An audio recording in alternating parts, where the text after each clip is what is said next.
Lone Wolf Public Schools is seeking improvements and are asking the patrons of Lone Wolf to vote to pass an upcoming proposition aimed at helping the school out. 7 News reporter Tyler Fountain drove out to Lone Wolf earlier today to speak with Superintendent John Lazenby. Tyler, what is this proposition?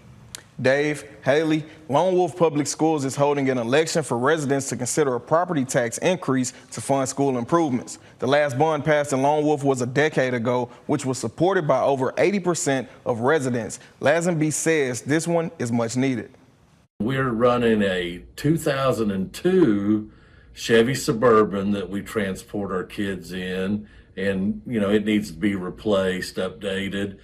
And then we have a 2007 Dodge Caravan that we transfer our Votech kids to Burns Flat Deal City every day, and we'd like to update that and get a new van to give our kids just safe and dependable transportation. This bond will have property taxes increased by around 10.5%. Lazenby showed me the 4 main bathrooms in the building, which he says needs renovations. He added that there is no water in the science labs, they have deteriorating sidewalks, and they are looking to fix some HVAC issues. There has not been a bond issue here in quite a while, and Lone Wolf School doesn't have a real strong tax base. So just about any project we're going to want to complete is going to have to be done through a bond issue. And whenever I got here this year in July and kind of just did an evaluation of our facilities. Lazenby said the school felt like it was time to do some upgrades, and they don't have that money in their general or building budget. So the only way to make upgrades is by asking their patrons to support the bond issue. He added that if everything comes in under bid, they would like to extend that money to the gym, which was built in 1950, but the focus is the main building.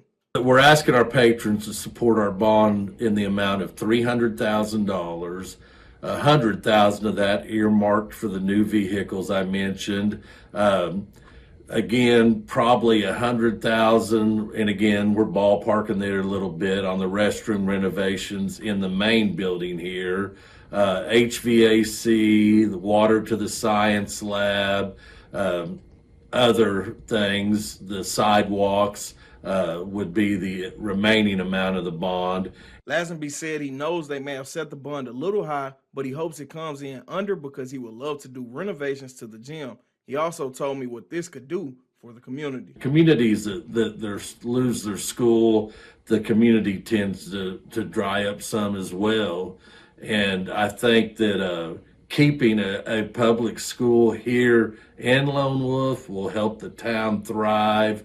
But more importantly, I think if we're going to have a school, we owe it to our students to provide them with safe facilities and safe transportation.